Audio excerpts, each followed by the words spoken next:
All right, everyone. So welcome tonight to our guest speaker series. We are joined by two very esteemed alumni members tonight. It wasn't good enough just to have one. I wanted them both. They've both been speakers on their own in the past and giving back in so many ways.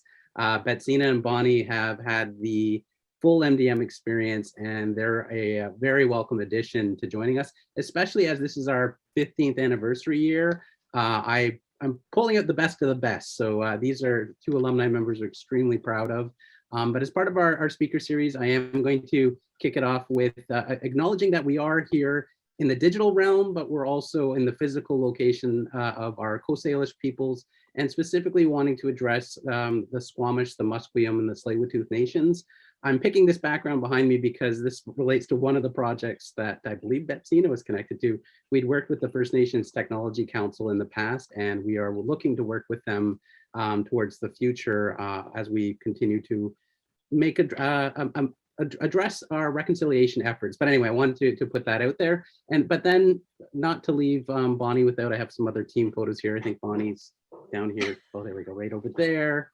And I went down memory lane here. So as this is our 15th anniversary, I'm really excited to have Bettsina and Bonnie joining us today. They did share some tips, I believe, on how to make the most of the session by pinning. What was the suggestions on the video side?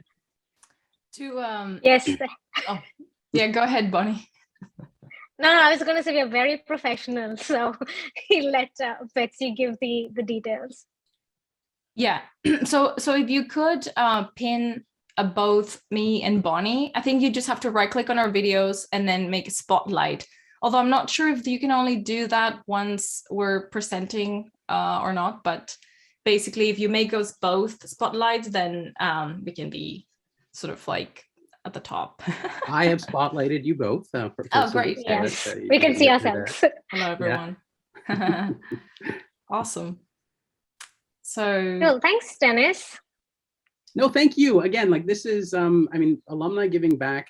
This is huge. So you joined us at the end of our project updates, and some of our projects are now coming from alumni. So it's that I find my role as director of industry relations really director of alumni relations, because alumni are industry and alumni are bringing projects in. So this is not to say that I need a project from you tomorrow, but we'll be talking about collaborating down the road.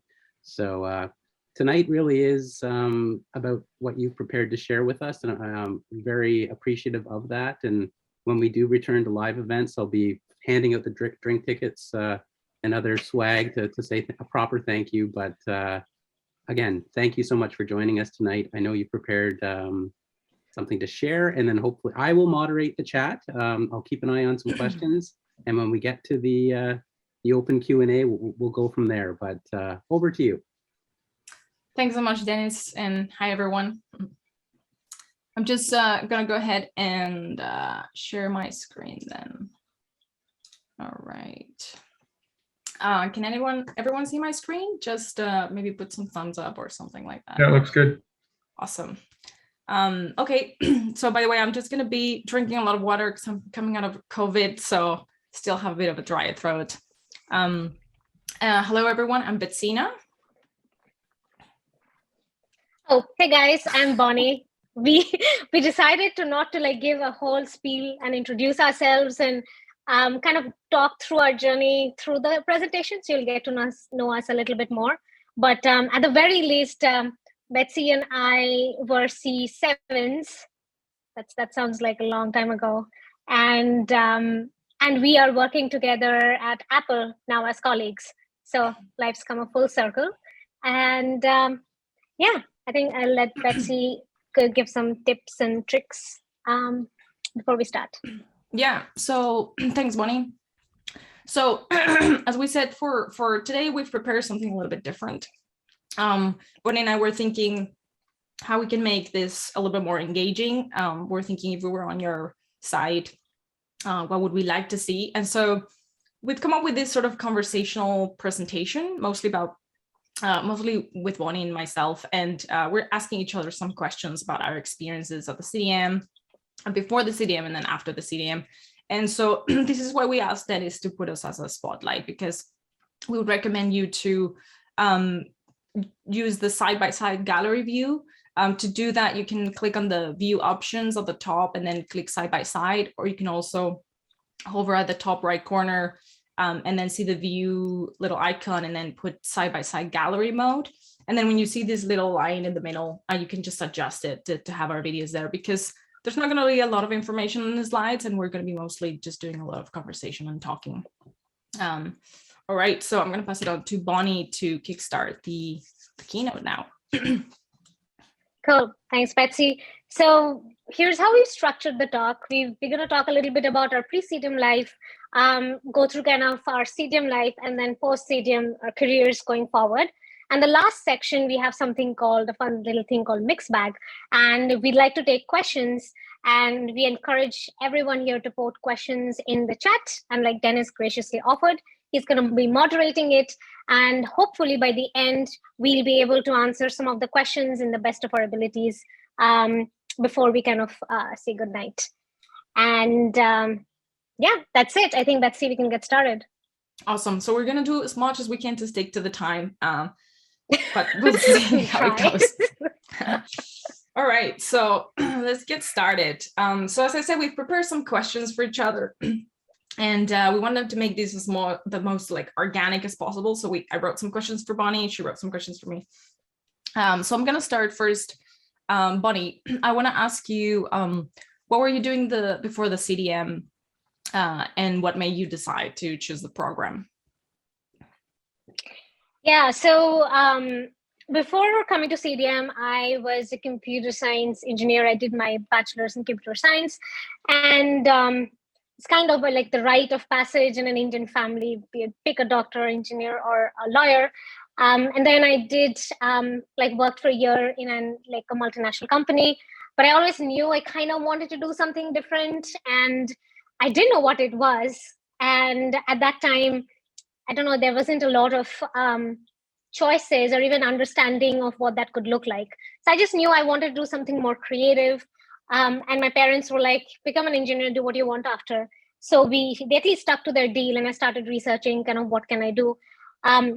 Considering I come from a technical background, it was very difficult to understand or find something more creative. Like I couldn't just get into a master's of, like design or like graphics design. And I didn't even know what design was at that time.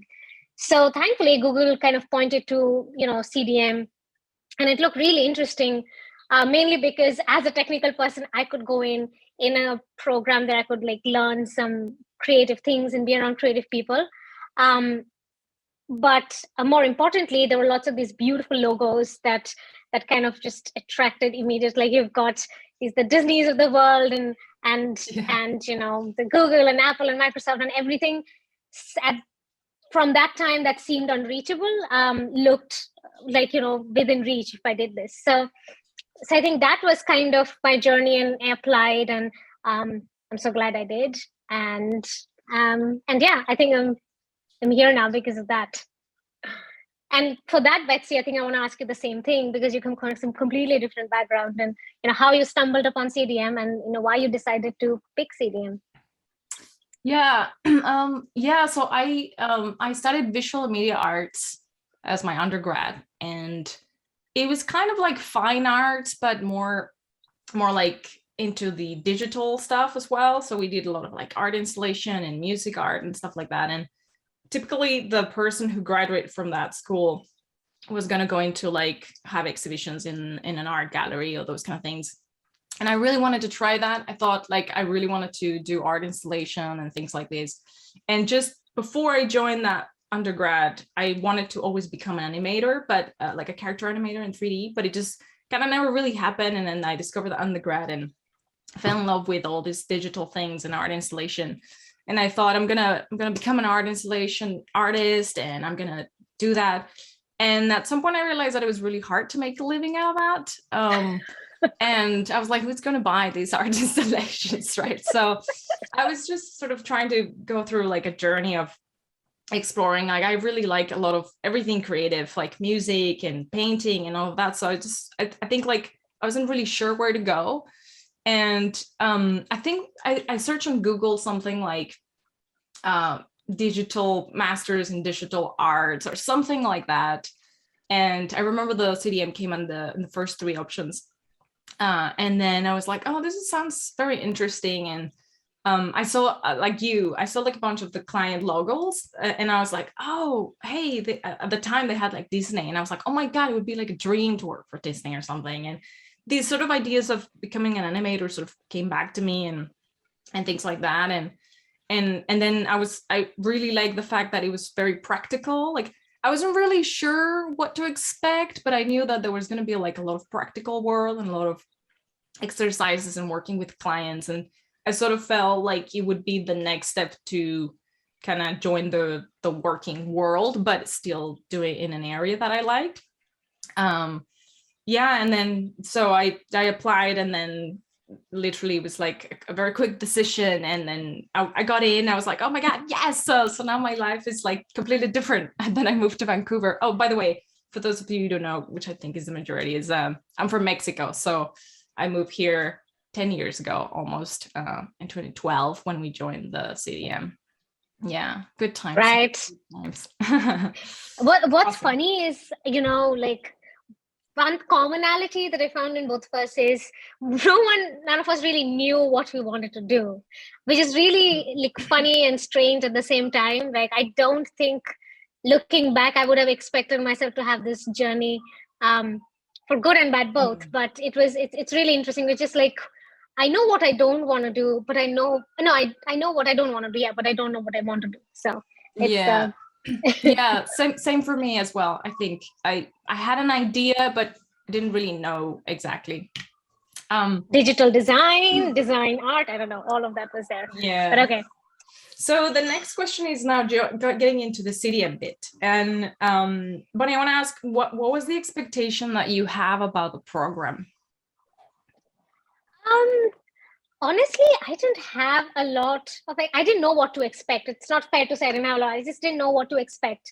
I even now, when I have to go back, and even back then, like, which is almost a decade ago, when you have to explain what you were doing, you couldn't do that easily. Like you have to like explain, okay, what the program is, and it kind of needs like 4 lines or sentences to kind of explain people what it is. And I don't think that's changed.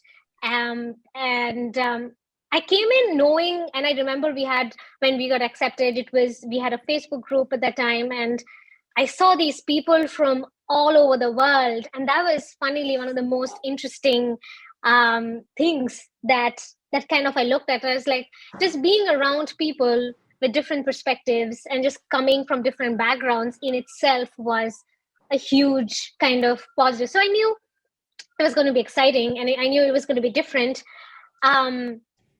But I honestly didn't know what was in store, and that I'm just going to be completely honest about it. I think that's but I know nice, we had. Though. Sorry, Yeah, I was just I think it's kind of so. nice a surprise. Yeah, it was totally a surprise, and I don't know. We kind of right off the bat we were like, I don't know. Our cohort really bonded, and the amount of learned from not only the teachers but the peers is kind of incredible. So. Yeah. Okay. Yeah. So, yeah, I don't know. Did you have any specific expectations, Betsy? No. I feel like I feel like I wasn't sure exactly what I was gonna do, because it was like all project related, and I thought I guess I was like, well, it depends on the project that you work on, and to my surprise, it was all the projects were something that I never really expected to work on. Like, I work in a mobile game in the second term for the First Nations Technology Council, and I'd never imagined I would work in a game, and I guess like that was really, really a really cool experience to have. And then we did our little kind of like venture internship as well, startup. So I never saw myself as an entrepreneur, those kind of things. So I don't know what the expectation was, and I think that's it's kind of like an interesting point to come to the CDM, because in a way you're open to all the possibilities. So I think if maybe I had a particular expectation and it wasn't that, maybe I would have been a bit disappointed, or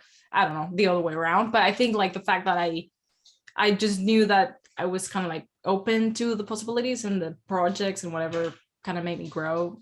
I think that's also what made it really good for me, the program. Yeah. And just to like give a shout out to Kirsten. Hey, Kirsten, we are the first ones in the building and we did not destroy it. So I think we get some bonus points for that. But moving on to kind of a CDM experience, what's your most kind of memorable memory, Betsy, from the time at CDM? My most memorable memory. I have so many, but I think I'm gonna choose at the end of the CDM, Bonnie and I were in a team. We were called Orbits, and it was a venture internship. We pitched a project, an idea. Oh, there it is. That's the original logo. Dennis put it in the background. At first it was called Buo, and then it was renamed to Orbits. That was Dennis's first feedback. Yes. Oh yeah, that's right. No one knew how to that? pronounce it. Yeah, no one knew. People would say boo-hoo, and I'm like, no, it's not boo-hoo. It means owl in Spanish. Anyway, but so that was an internship where we pitched our project with our friends, and we were able to do it as an internship. So the whole idea was to turn it into a startup, into a company, and like grow. So we worked on it for like I don't know, like 10 months or something. 11 months, actually. Betsy. That was the 11th month we gave up. Yeah, she was a product manager, so she would know exactly the times. I was a developer most of my time. Right. I was just sitting and developing. We were all kind of doing a bunch of stuff. It was kind of crazy, but good. So I think my most memorable memory of that, like, it's not just that particular project, but I think it's when I was presenting at the showcase at the end. Just the fact of being able to present to a bunch of people, like I don't know how many people there were, and there were like, very important people. Like there were CEOs, there were like recruiters, there were designers, there was our peers and faculty, and just I would never imagine myself do that before joining the CDM. I think that was something that I got from the CDM. That I'm very thankful for. Sorry to interrupt, but honestly, I was gonna say, for me, and I'm just jumping in to talk about your favorite memory, but my favorite memory of you. You remember the time we presented at Facebook, which was towards the tail end of the project, and at that time, I think we joined the UBC program for entrepreneurs, and we kind of understand what a business model is, and we were like, okay, we kind of know what we're getting into, and we're doing a lot of pitching in like a lot of different places, like every place we could get. And I still remember, and we were a great team because we kept changing people who would present so we could all get that experience.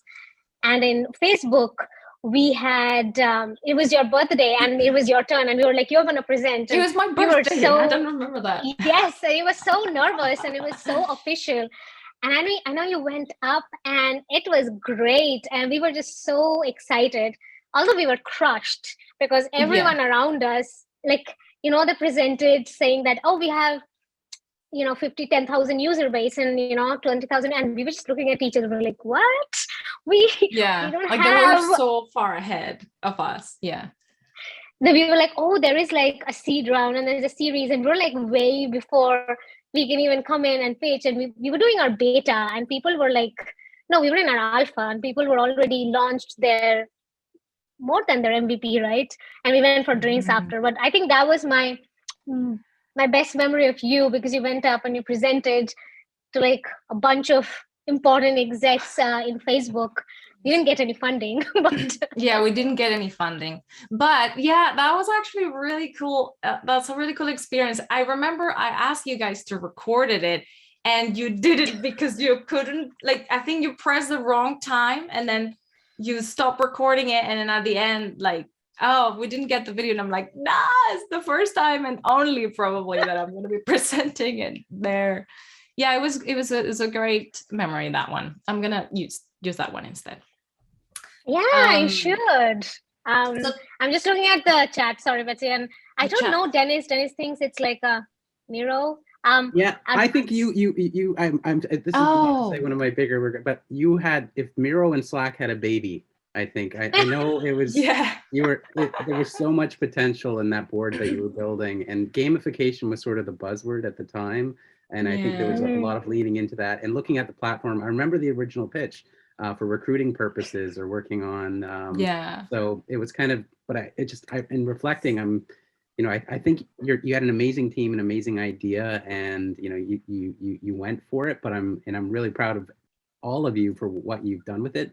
I wish I could have done more for you to actually, because I see Miro now and I'm like, oh, that was Orbits. Yeah. It's funny that you mentioned Dennis, because sometimes I message the team, because we still have a WhatsApp group, and sometimes like, guys, this is exactly like Orbits, and I message sometimes like things that I see and I'm like, oh, this is like Orbits, because for everyone else it was an online collaboration, real-time collaboration tool for remote teams. For remote teams and putting your ideas online and sort of mind mapping. Well, you're literally, the tagline was visualizing collaboration. And if you look at that Crunch article, the specific thing is visual collaboration company Miro valued at $17.5 billion. Yeah. I think it was the timing. Timing is a thing. Timing is a thing. It is ironical, right? Like now I think some people, I don't know if he told you, like people still message once in a while, because we took over like 200 interviews to understand what and who to do. And in pandemic, remote collaboration is literally like a thing. Like it's the biggest thing for companies. And we were discussing recently, we were like, imagine if Orbits was there. Like this market was right. You were ahead of your time for sure. That's the MDM way. This is the way. Yeah. So, but it's all learning. Who knows? Maybe we'll have another idea sometime, Bunny, and then we'll do something. I know, Betsy. We're not going to wallow in sorrow over Orbits. That's what we do in our WhatsApp group. Yes. We'll move forward. Okay, I'm going on mute again so you can continue with your interview. I just needed to jump in and reinforce that Orbits was amazing. And I think at some point, they were saying there wasn't a fit in the market, or there was some advice on the UBC side. I think, Bettsina, you referenced that on your LinkedIn profile. And I'm like, I think somebody got it wrong. So that's just my personal opinion, but I wanted to say you were amazing. Back to you. Your interview can continue. Thanks, Dennis. Yeah. So just to finish on that point, if any one of you have the idea of pitching something at the end, I hope that that's still part of the program. They still do. Just to reinforce, you're saying the right things. There's some brave would-be entrepreneurs that are about to pitch. We still continue with our version of Dragon's Den. So nice. The timing, what you're saying is right on the mark. We've kept that trend going. Cool. Yeah. It's definitely awesome to do it. So moving on the project side, I want to ask you, Bonnie, what was your favorite project and why? I think everyone, like at least Dennis, and you know the answer to that, but I'm completely biased for Orbits, even though I had some great experiences we had clients for Pacific News Group, which we presented a prototype, and then the background that Dennis had, which was for, I think, Sentinel, like a mobile app thing. But nothing can beat the experience that we had for Orbits. So to formally introduce Orbits, like Betsy said, we pitched the project to the third semester. It was our project, which was a product to like visualize collaboration and give a digital space for remote teams to collaborate and ideate better. It's funny, I still remember like the line is like we pitched it so much. We just know it so much. Anyway, so I think we did the pitch project and we had no idea what we were doing. And I think one of the biggest, the favorite project, I think it's because I wouldn't be here if not for Orbits. And I know it's not for everyone and it's totally fine. But if you have like a little bit, there's a part of you that is wondering what it would be like to start a company or be an entrepreneur, go for it. It is worth it's worth in gold. And when we started Orbits, we had no idea what we were getting into. We started building the product before we had any inkling of who our customer base was, what problem we are solving, what pricing model, like nothing. And then it was a little bit of a difficult decision because then we moved into our like fourth sem and we could have gotten internships. And I think all of us got opportunities as interns. And we were students and money was important, but we still decided to kind of continue going this path, partially thanks to kind of the scholarships and a lot of the I think support that we've got, bursaries, and there was a lot of things. And then we started doing work, part-time work, just to keep ourselves going.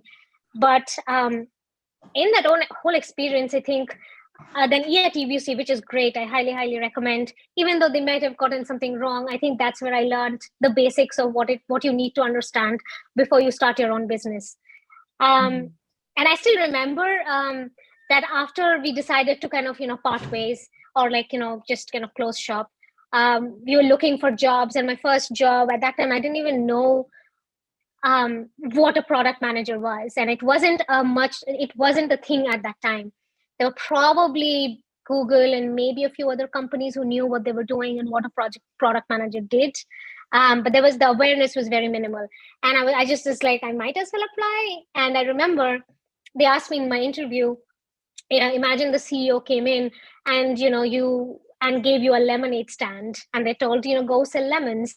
What would you do and how would you sell it? And it was so funny. It was the small cool. things that, the fact, right? And I was like, I have no idea, but I've done enough of whiteboarding. So there is no fear for me to just go up and start whiteboarding stuff. And then just think from an entrepreneur perspective as you're starting a business, what would be the questions you'd ask? How would you structure it? So I feel Orbitz gave me that job that kind of paved path to, the rest of my career. So I think I went on like a stream of consciousness there, but I think Orbitz is the short answer. That's nice. That's an interesting question you've got on the interview. I actually have that in my vault of interview questions, but I don't ask it all the time. But okay, I know we have to move on. So, right. Betsy, what's if you had to go back and say one thing to your past self, what would that be? I think I would say to not be worried about the future. I think I was constantly thinking about where's the master taking me? I have to make sure it's a good investment for my future. What's going to be my first job? How important is my first job going to be? And I think I started to have those questions mostly towards the end, and particularly when we started Orbitz, because I was thinking, well, if I don't choose a normal internship, like with a company, does that mean I'm going to struggle more to get a job? Because some of our folks were getting full-time jobs within the company where they got their internship. So I felt like maybe I was missing out on that opportunity as well. And I think I was probably like, I probably shouldn't have thought too much about that. Not that I didn't enjoy the present, but I think I was constantly wondering about the future and what I was going to do, and trying to choose like a skill or something to be an expert in. But thinking back, a lot of the jobs that exist right now didn't exist at the time. And, it's not fair. It wasn't fair for me to think 10 years ago, like, oh, I want to be something, where right now, product design, I don't think it was a thing. I didn't really even heard of that until a few years ago. And now it's like a boom, popular job, right? But like, I don't think back then I would have think I want to be a product designer. I want to go into that route. And I think I would say to myself, kind of like, chill out, things would sort of work out in the end, because they do, like, the first job you get is not the definitive job. Definitely is not going to be. It's like the first step towards. It's the first step. Yeah. Right. Too many. Yeah, I think that. Yeah. And you can switch careers. It doesn't matter. Yeah. Like, it's just you're gonna gain some skills, and you're gonna get other skills somewhere else. And I think, that's what I would tell to myself. No, I totally agree, and I think we're all kind of. I don't know, we're ambitious, and it was a lot of pressure I felt that we gave ourselves to be like, get the perfect job when you get out of CDM. And a lot of us wanted that, and just almost felt like, because that was what we were meant to do. And I think maybe a few of us weren't expecting like going to not Disney or not like the FANGs. But I feel that is totally like something even I would have to go back and tell, like, it's fine if you don't. It's the beginning of a journey. Don't expect to get like a, I don't know, product manager, program manager job right out of CDM. And I mean, you need sometimes to you do, right? grow your skills. Yeah. Sometimes you Yeah, do, sometimes but you you have do, to be but yeah. prepared to grow your skills. And I think Yeah. that, and it's okay for that, and it's okay, it might take time. I think that's important to reassure our past selves. Yeah, totally. Awesome. Well, moving on to post CDM. What do I have here? Right. So this is, I like this one. So what would you say is the main difference? Because I know we've known each other for 10 years almost. And so I know you've worked in small companies. Obviously, Orbitz was probably even before forming an actual company, but also you've worked in startups and medium-sized companies, and now working at Apple is a gigantic company. So I want to ask you, what would you say is the main difference between working on a big company versus a smaller company as a product or program manager? Right. So I think the challenge and the great thing about being a product or a program manager, even in this day and age, is that it means different things for different companies. And it means different things for even smaller companies. Like the product manager jobs I've had for medium-sized companies were all different, mainly because of what it meant for that company. But to be honest, I think one of the big differences, obviously it seems like a no-brainer, but just being able to collaborate and communicate effectively. And I'll give an example of that. Like in my previous companies, the project or like a product that I launched, maximum I would have to deal with, let's say 5 to 7 teams at max. And for me, in my vanity, that was a matter of pride, because for me that was like a lot, like 7, 8 teams. Right. Like that's great. And they're like proper departments, like 7, 8 departments.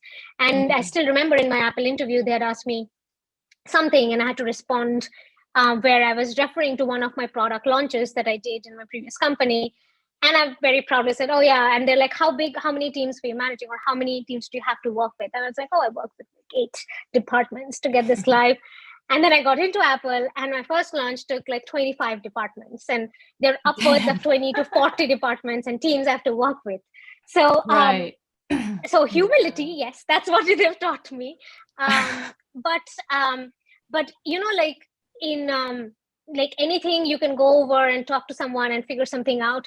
Here, to release one small tiny feature, you have to talk to 40 people, and you have to make sure they understand the right things and you're actually on the same page. And the second thing relating to that, the fact that you are in a bigger company and the scale is bigger, means that things slow down. So I have to, one thing I've learned is patience. I was used to like agile, and in a fully agile world, and every 2 weeks you release, and then you groom backlog and put improvements and bugs. But then in Apple, in my first project, I think I launched, we were in a time crunch, and I was just trying to triage the bugs and figure out what we can launch. And I told to one of my engineers, and I was like, oh, this is like a P3, we can always do it next sprint, or we'll figure it out later. And I remember he said that no, we can't. In Apple, when you release something, it has to be perfect, because people are waiting like for us to, like, they're holding a microscope on everything that we release. So we have to make sure everything that we release is up to standards. And that was like a huge difference for me, coming from a place where I was used to like quick iterations and moving as quickly as possible. So, and I think it's same for you as well, right? Like that whole the focus on quality, and it might slow us down, and for good reason, but it took time for me to adjust to that mindset where I was like, oh, okay. And it's true, because you see leaks all the time. You see people taking screenshots of things. And our clients, I'm part of the App Store. Both of us are part of App Store Connect teams, actually, which is a tool, which is like a service for developers who want to manage and launch apps in the App Store. So our communities, developers, they would go to extreme lengths to find things and figure out what's broken and what's not broken and try to break things. So yeah, I think that would be big difference. Yeah. Wow. 25 teams, Bonnie. That's awesome. I don't think I could do it. You're part of it. I'm just part of one of the teams that you manage. Right. Yeah. I mean, I don't manage the teams per se, but yeah, it's just that everyone, you just need so many people. And sometimes the biggest thing, I think, okay, this is the last thing I think is the 80% of your job is knowing who to talk to in a big company. Honestly, it's small, it's not as important, but in here, that's like most of your job is known if you just know who to talk to and, building the relationships. Because a lot of my job is just about either saying no or asking for favors. So you just gotta, it's gotta, I don't know people, I guess. Yeah. Okay. Yeah, that's totally true. Yeah. I mean, segueing to your job, what is it like working in Apple as a product designer? I guess, you touched on some of those points when you were answering the question I asked you about the big company differences, because it's just amazing how much attention to detail it goes through everything you do. Even the most, tiny thing like a little icon or, a word in a button. Should it say save? Should it say okay? Should it say done? Is it going to be like an outline? Is it going to be filled, right? Like, obviously there's design systems that you follow, but you can also, expand those design systems and sort of bring in different ideas depending on the solutions that you're designing for. But is just everything is a lot slower. In the past, I've also worked for smaller companies, and I guess every company would be like super like smaller than Apple, but I guess compared to, but I think it takes a lot more time to design something, but the good thing about that is that it gives you all the time you need to explore all the possible scenarios. And to be like honest, like the first time I worked on a big project, my head literally hurt at the end of the week. Like, I was presenting ideas, to my manager, and then he'd be like, have you explored this? Have you explored that? Have you explored this and that? And obviously it's just explorations, right? It doesn't mean, he's not telling me what to do, right? And because that's also another interesting thing about working as a designer at Apple. You have like ownership of a project. They assign you to a project and you're the direct responsible individual for that project. And so all the rest of the design team is there to help you do the best work, but you're solely responsible for it. And like, I'm responsible for reaching out and telling, hey, give me some feedback here and there. And they kept telling me like, have you explored these and that? And I'm like, I thought I already thought about all the possible scenarios, but it turns out I'm not. And it was just like, it hurt my brain, like of all the, like physically all the thinking I had to do. Yeah, like, I guess I can try this way. And eventually, like, you have to present your ideas in such a high fidelity. Like, presenting is a big part of Apple. It's something that really drives the storytelling, right? Like, people have only so much time to give you feedback, and you have to do a really good presentation to show your ideas, and they're gonna like pay attention to the most, like, the tiny details that you didn't think they would, and you have to be prepared to explain why you put it there. So I think it's a very interesting place to work in that sense. I think I've definitely grown a lot, as a designer there. Like, it's just.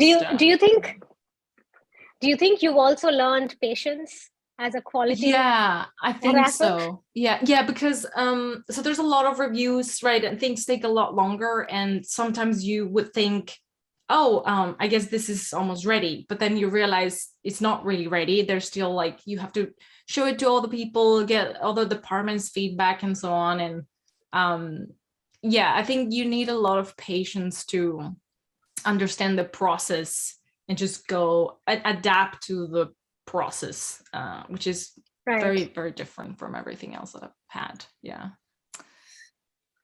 Yeah. All right. So I think I actually don't know what the time is, but I'll just keep moving on, buddy. I don't know if we're taking Okay. too long in answering these questions. We just keep But moving. Dennis can stop us. Yes. What are the most important skills you need to have as a product or program manager? Right. One thing I do want to just clarify before we move on, product and program manager are very different roles. The reason Betsy has kind of combined is because my kind of career before Apple, or most of my career before Apple, was as a product manager. And then I kind of moved into programs somehow. I don't know how that happened. And then I got hired at Apple. So the skill sets that you require for both are most fundamentally different. But I can speak as a program manager now because that's what I'm doing at Apple. I think one of the things, and actually this one may be applicable for both, is you have to learn how to say no. And it seems it may not sound like a skill set, but it is.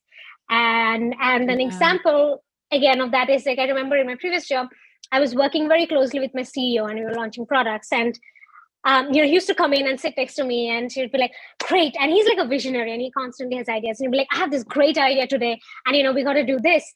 And at that time, like in my career, and I didn't know the art. So I would just be like, no. And then we would just get into arguments, or we'd be like, no, we got to put it. And, sometimes, they put their foot down.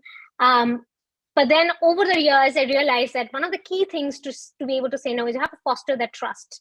Like, you're talking someone who believes passionately about something and they're asking you to do it. Like, why would you say no until you know that they trust you? Like, there would be no reason for them to listen to you.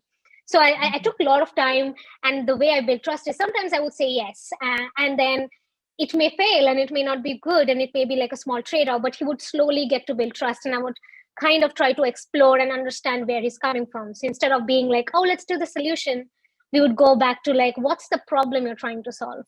And then sometimes it may be a relevant and a good problem, and then you'd be like, oh yeah, maybe that solution is better than, and maybe just scrap the solution. And sometimes in my role, a lot of the conversation is around like launches and when and how. And one of the best ways to do it is like, take an idea, walk through it with the person, even though you know the result or the point it might reach in the end, but let them come to that conclusion themselves. It may take some more time, but that actually helps build, because you're kind of acknowledging the fact that, what, I it's an idea, let's explore it, rather than like just saying no. And then at the end, might reach a common ground. And then the last tactic is around just showing trade-offs. Just options. One of my biggest strengths is just like, and I've known here, it's just like having every discussion we have, I would have options and pros and cons in one matrix. So we have more concrete discussions and conversations to have, rather than being like, should we do it or not? Like, most conversations are way more nuanced than a yes or no. So yeah, I think that was it. And listening, I think one of the things I really learned here is you have to listen. And by listen, I mean, like, it's actually an exercise. And normally when you're talking, someone's talking, you're thinking of your next response. But try not to do that. Like, you really have to listen if you're trying to get 40 people in a meeting agree to something. And yeah, I think that's about it. Yeah, when you said that about like saying no as a skill set, like, I think it sort of applies in design a little bit as well, because a lot of the times you get feedback from different people, but you have to be able to reject some of the feedback. Like, it doesn't mean that you receive feedback and you have to act on it all the time, because a lot of the time some of the feedback will conflict with all the feedback. So you kind of have to, like, I guess maybe not necessarily learn to say no, but like kind of like, sort of reject in a polite way, or like once you go back to take on the work and present it the second time, and if someone says, hey, why didn't you do what I suggested, then you can sort of like explain. But yeah, that's definitely a good skill set, I guess, if you can call it a skill set to have. Yeah, now I call it, because that's most of my life now.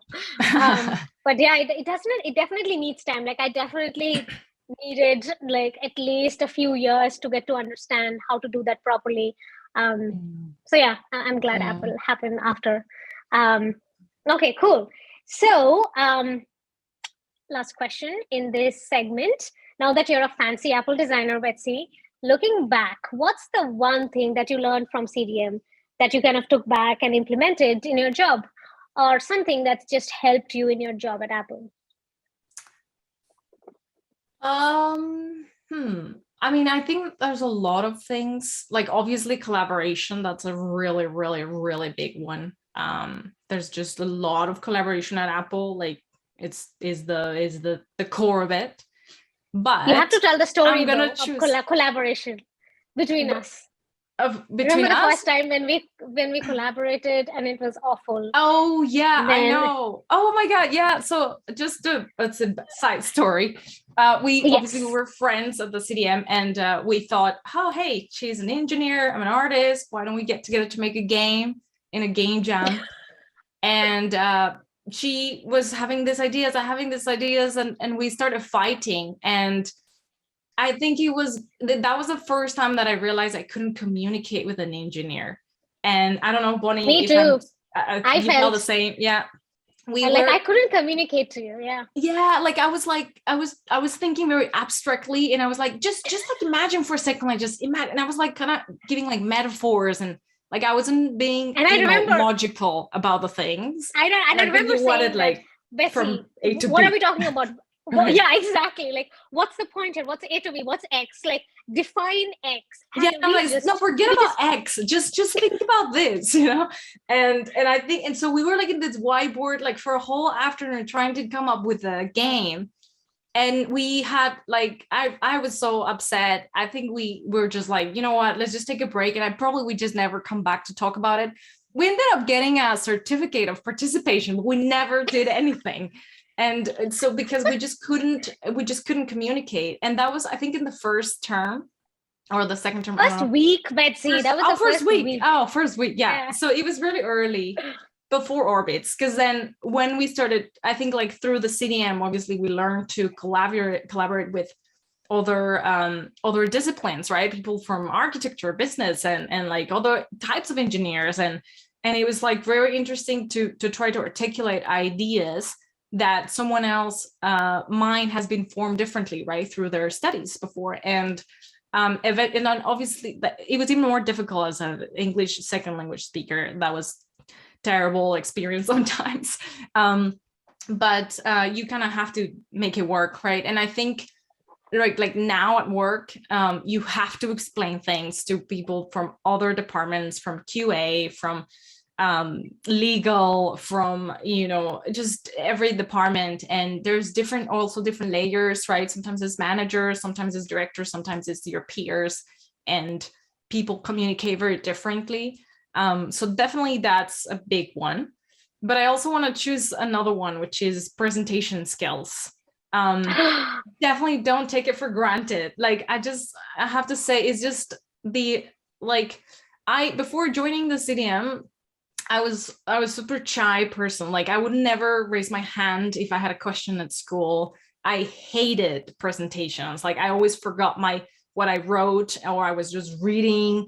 And like I wouldn't mind doing the slides and like make them nice and everything, but presenting was like my nightmare.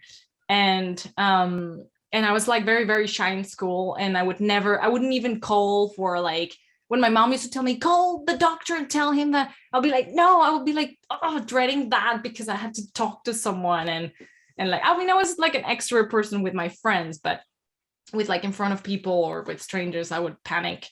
And we did a lot of presentation at the CM and a lot of improvisation. And it was definitely very scary, every single thing. But just those skills, like presenting, that's a big difference that I see, for instance, in many designers. When we interview, for instance, for designers, like the presentation is what makes it, is how you tell a story in a concise manner, clear, right, without, buzzwords and without things that don't matter, right? Like just like good, the words that you need, the slides, the number of slides that you need to focus, and just to be, I mean, of course, sometimes you can be nervous, right? But and you can have your notes and everything. But I think definitely how to tell a story in a presentation is the thing that I use on every day at Apple. Yeah, like that's the thing. Yeah. Oh my God, like 100% agree to that. I don't know if it's the skill set, but I don't think I've ever prepared for presentations and keynotes as much as I have prepared in Apple. And it's funny because the first time I remember I did it was it was a presentation to a director to kind of consolidate all our launches in the fall, and kind of talk about that.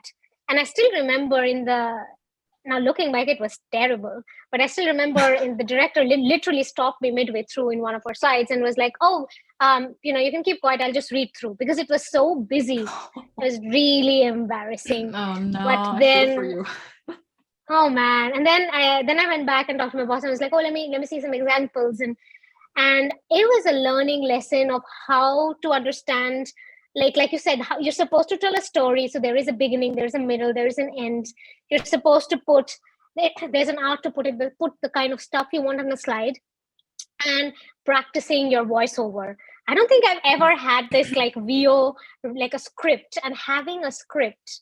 And then I saw like some of my peers and my boss, and and she used to do for previously, and it was amazing, like how well and succinctly you put an information.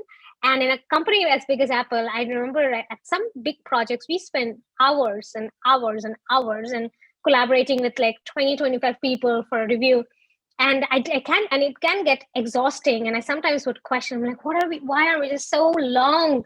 And then someone told me very aptly, that the person you're presenting to, his time is worth more than maybe like a lot.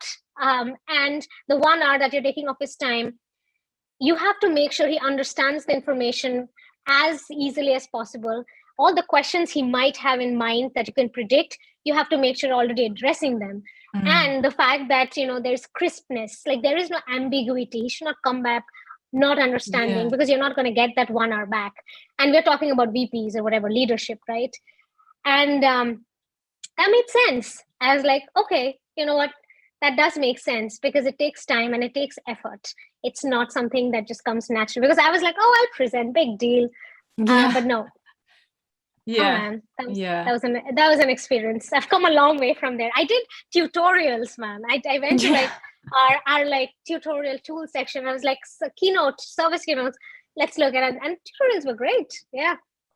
That is such a common story about how the MDM is transformative, and Ted in the notes specifically talking about that on the practice side, right? It's something you continue to hone, because I know you improved greatly through your time within the program, but again, you're then thrust into making a presentation to Facebook or internally in Apple to the execs, and the fact that you're aware of that and continue to hone your craft, that's amazing. So there's so many tips and tricks and lessons that have been shared, and I'm not saying no, but I'm just giving us like the 5-minute reminder towards that. I think we're at the end of the deck to go into some, because I do want to have some Q&A from the audience, and I mean I made some notes myself too, but I just wanted to say that you've been touching on, it's so core to the MDM experience, the transformative nature of it, and I love that you played off the dynamic of the engineer and the artist and the challenges that you have.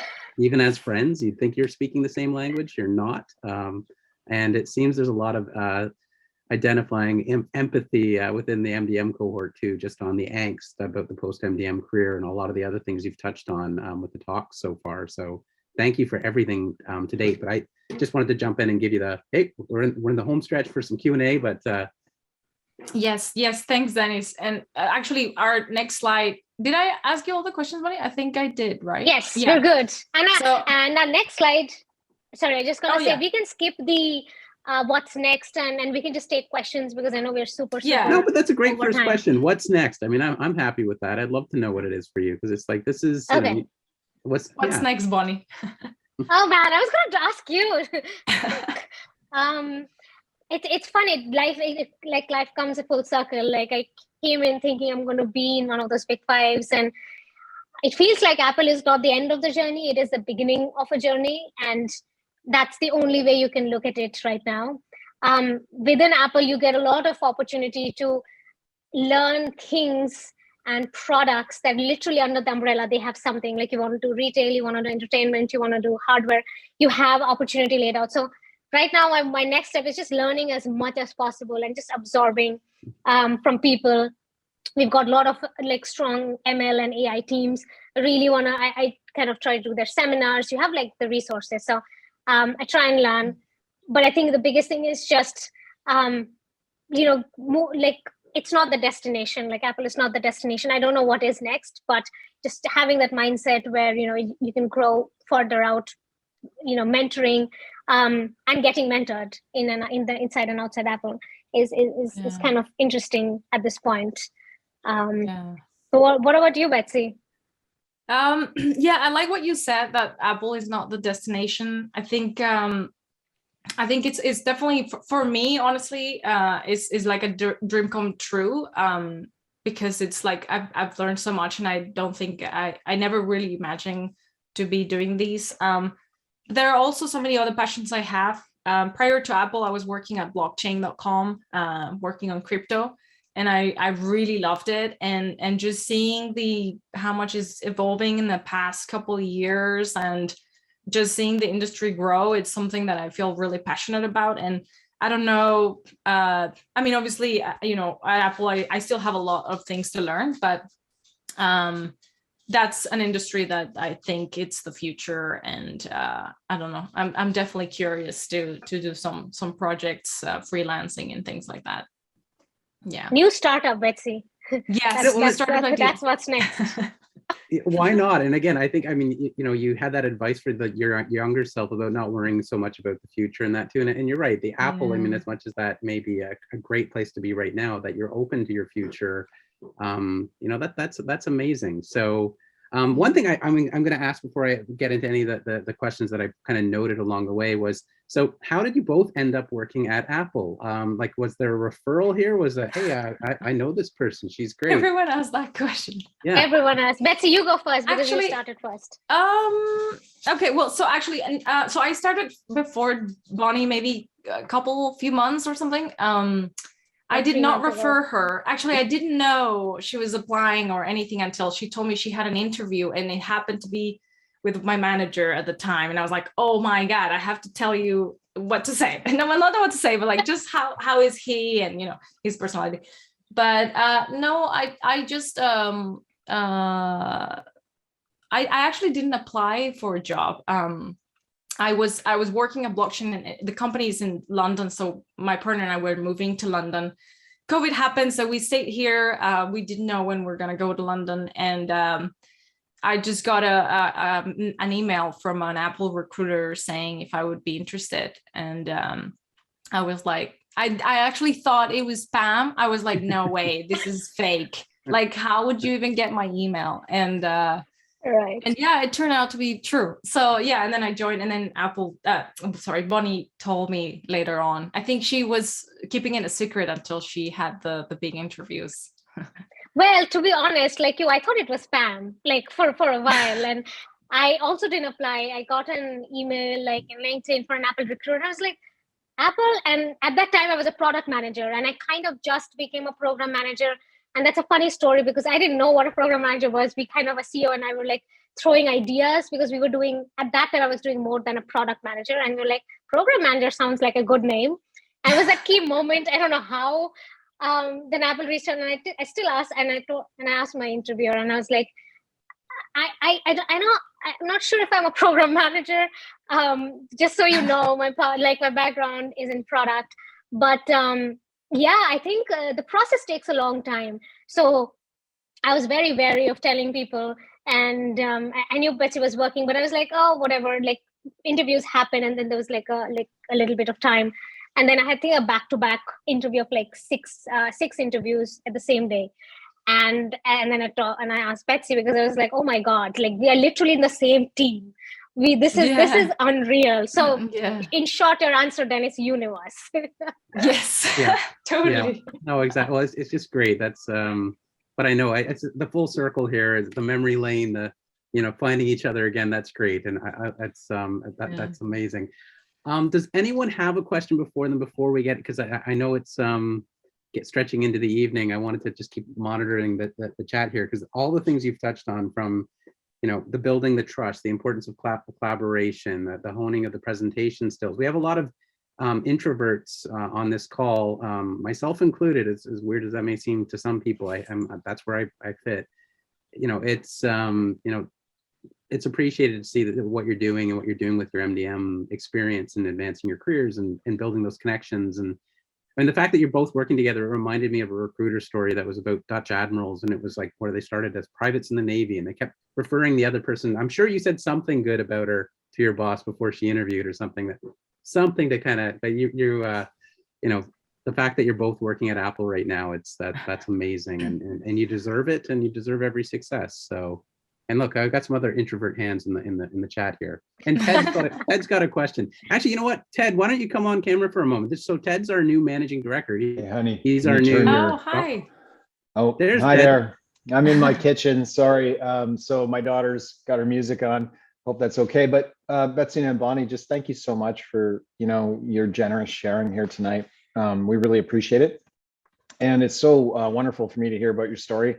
I thank you just so much for paying it forward and giving back to the community here. It's beautiful, truly.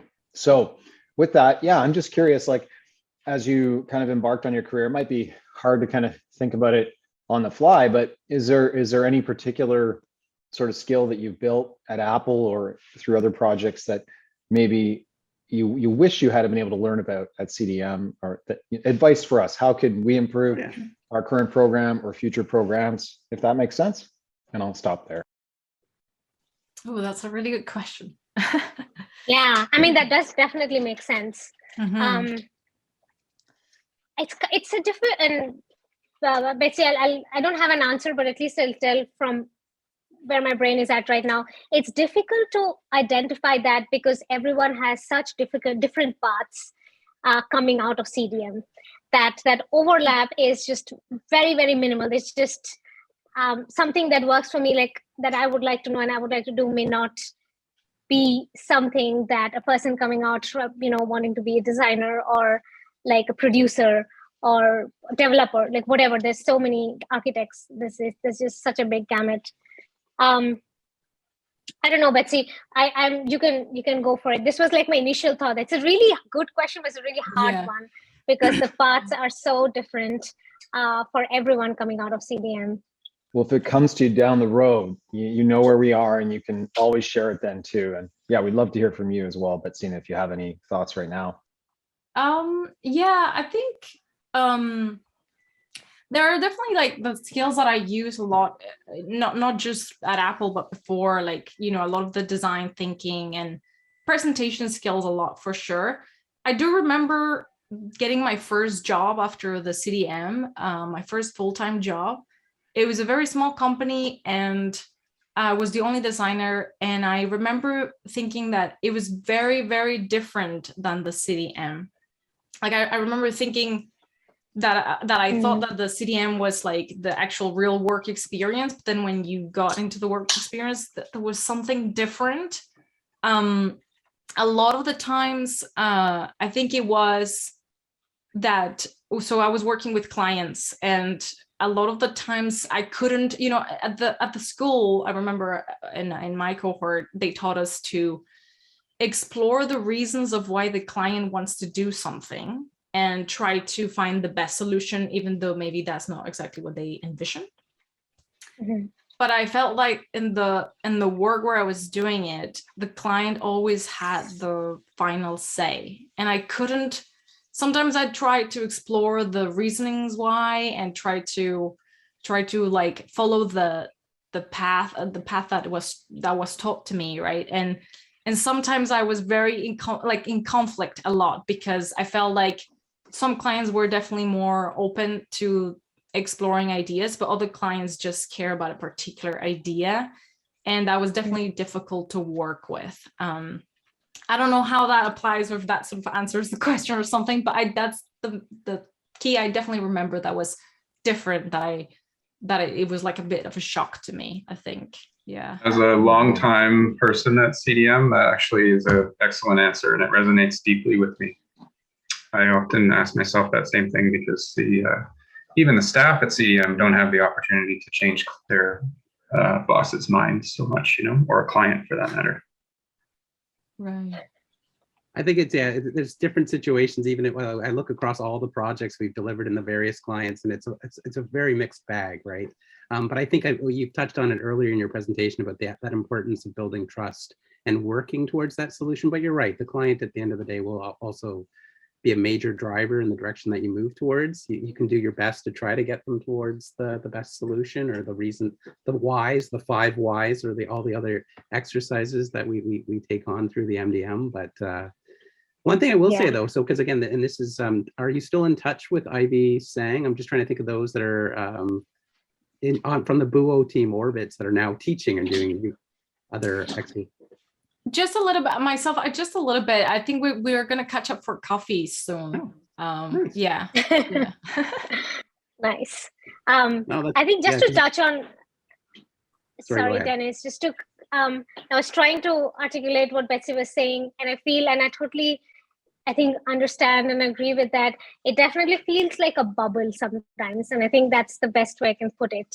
And you know, we are in this like nice protective bubble, and I think the world is great, but moving on, it just seems like the real world is a little bit like, yeah, it's different. Like just navigating the world, trying to understand how to like have consequences of like not delivering and not doing the thing that you're supposed to do. I think consequence, that is a big thing that I feel that we didn't maybe learn in CDM. That is different. So we need to have more consequences, what I'm hearing. So we have to come down on the teams more. That's okay. That's good. I do have to say, it's just, I know we're out of time, but for me, the tools that I learned at the CDM, I feel that there's been times where I've been able to apply them at work, other times that I haven't. But for me, the biggest learning is that those tools, I feel like they sort of change the way I think more than the way I do my work or how I approach to do a design, but it's mostly changing the way I think, like sort of like having the design thinking as a thinking process rather than a process that's a practical process sometimes. Yeah. You know, I love that. I mean, changing the way you think, you'd think that would be a goal of an educational outcome of going to grad school. So that landed, that it changed the way you think, and design thinking being a part of that, that's huge. So, and I also like how you still can't describe what the program is. That's one of the pros of this. I use that choose your own adventure kind of story because you both have the same designation. You're both a master of digital media, but you also have unique career paths, and that too, on the engineering program manager to the design. But that shared experience and the collaboration, communication, all of that is baked into this unique degree, right? So, and I think the alumni, you make it what it is. Like for us, I mean, the fact that you're giving back and thinking of ways to improve the program, even if you're stuck right now, that offer from Ted to say, hey, you know, giving that feedback, how we can evolve and be relevant as we move forward. We're going to be reaching out and keeping those conversations going. So all I want to do is, like, at this point, is end this with a heartfelt thanks to both of you. And through this pandemic, it's been so challenging not to have a lot of it in real life, but embracing, even this Zoom window, seeing you through here has made my week so far.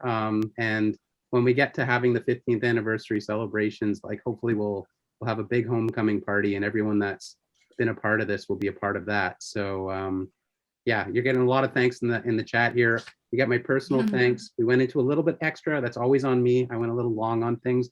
I just wanted to take as much time as we could. And so thank you so much. Thank you so much, everyone. Yeah, thanks, Denny. Yeah. Yes. Thanks, Dennis. Yeah, this was great. And please reach out if you guys have any questions. Happy to, sit down, answer anything that might help you guys.